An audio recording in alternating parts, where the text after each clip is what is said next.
Ohayo minasan, Hajimaru ini like, comment, and subscribe.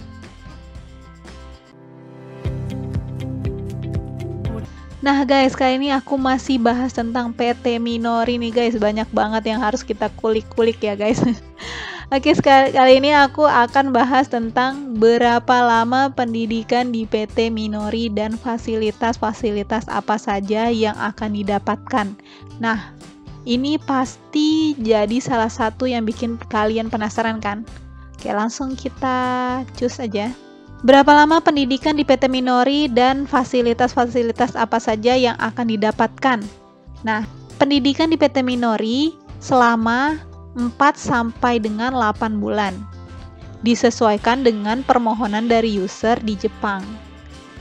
Pendidikan dilakukan 8 jam dari hari Senin hingga Jumat dan 4 jam di hari Sabtu. Jadi, ini masih sama peraturannya kayak waktu zaman aku ya, sekitar 3 tahun lalu ya.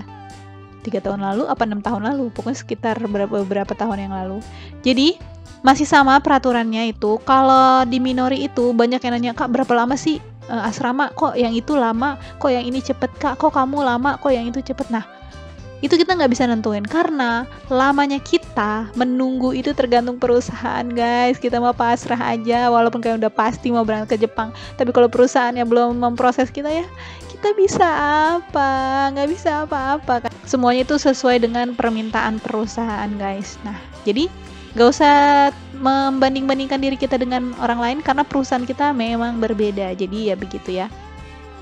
Untuk lamanya itu aku sendiri aku tuh bisa hampir 8 bulan. Aku hampir 8 bulan selama di asrama, sedangkan angkatan pertama itu 3 bulanan, 3 apa 4 bulanan. Jadi beda-beda setiap angkatan. Dalam satu perusahaan aja setiap angkatan bisa beda-beda lama asramanya, apalagi yang beda PT kayak gitu ya. Jadi nggak bisa ditentuin tuh paling asrama nanti 8 bulan, paling 7 bulan, atau paling cepet cuma sebulan ya, nggak tahu ya. Semua itu tergantung permintaan user, berapa lamanya kalian harus di asrama, seperti itu. Lanjut, asrama atau tempat tinggal, sarapan, makan siang.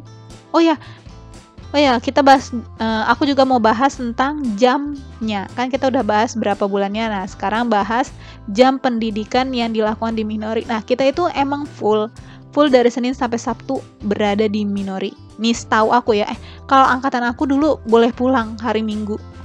Nah, asalkan dengan catatan nilai ujian bagus. Jadi aku setiap minggu tuh bisa pulang, alhamdulillah ya. Nilai aku sih nggak bagus-bagus banget, tapi bisa termasuk standar lah untuk yang lulus bisa pulang. Nah, tapi ternyata katanya nih guys, sekarang itu nggak boleh pulang sama sekali, walaupun nilai sebagus apapun, mau nilai 100G, kagak bisa pulang hari Minggu. Jadi tetap aja kalian tetap di asrama dan dipantau. Nah, kayak gitu ya. Nah, setiap hari itu berapa jam kita belajar di Minori. Jadi belajar itu bukan belajar bahasa Jepang aja, tapi belajar itu banyak. Nggak bahasa Jepang doang. Nah, itu jam belajarnya itu totalnya 8 jam. Nah, untuk hari Sabtu, mungkin maksudnya ini ya, untuk hari Sabtu itu cuma 4 jam aja. Jadi hari Sabtu itu setengah hari. Seperti itu. Begitu ya, jadinya full day. Dan hari Minggu mungkin istirahat, tapi tetap kalian nggak bisa pulang ke rumah, kalian tetap harus di asrama. Seperti itu. Oke, lanjut.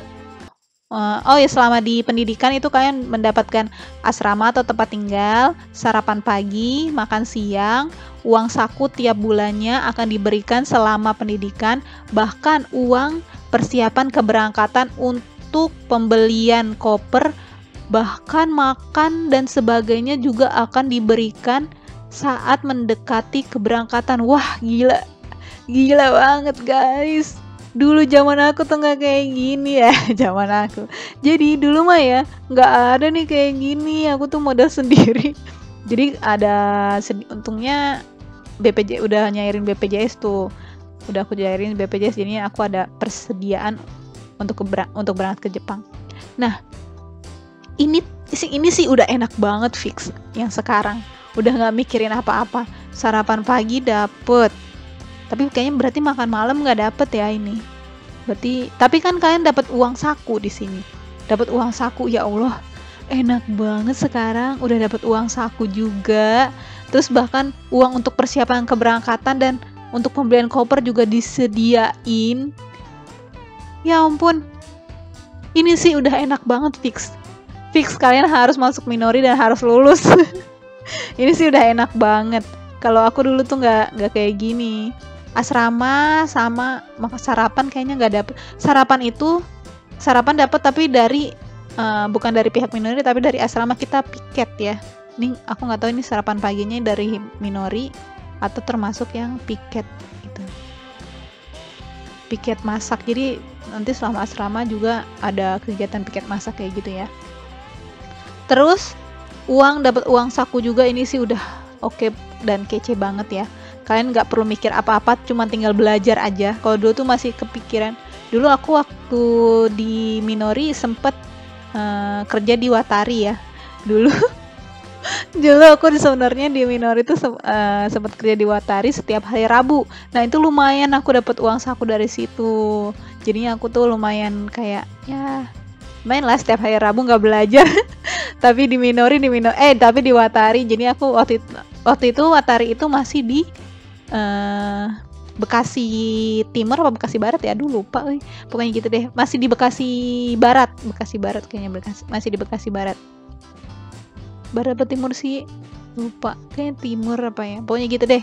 Jadi aku tuh nggak belajar ada beberapa hari yang aku tuh nggak belajar, terus aku harus kerja di Watari.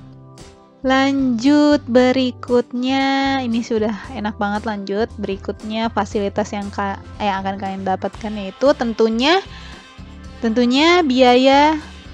semua biaya yang dibutuhkan untuk pembuatan paspor, pengurusan dokumen, pembuatan visa maupun MCU tahap kedua ya. Ini MCU tahap kedua sebelum keberangkatan juga akan kami tanggung. Semua biaya ini akan dikembalikan setelah pemagang tiba di Jepang. Nah ini yang aku bilang. Jadi semua biaya itu ditanggung duluan sama Minori ya. Kemungkinan dengan kalian yang sekarang udah dikasih uang jajan tiap bulannya, terus disediain juga untuk dana pembelian koper dan dana untuk persiapan keberangkatan, bahan makanan dan sebagainya yang diberikan oleh Minori, kemungkinan biayanya lebih mahal daripada angkatan sebelumnya. Ini nggak tahu mulai kapan peraturannya, tapi waktu angkatan aku belum ada yang kayak gini. Kemungkinan fix lebih dari 30 jutaan ini mah. Sampai ini 35 juta. Tapi biaya ini semuanya akan dibebankan kepada kalian setelah kalian udah bekerja ya. Udah bekerja di Jepang dan sudah mendapatkan gaji pertama. Dan saran dari aku, lagi-lagi aku ingetin, sebisa mungkin lunasi uang Minori secepatnya, jangan ditunda-tunda, karena kalau kalian tunda-tunda semakin besar lagi bunganya, semakin banyak lagi yang harus kalian bayarkan, seperti itu. Oke? Dan gak enak juga kan kalau nunda-nunda bayar utang, lebih baik langsung dibayarin aja.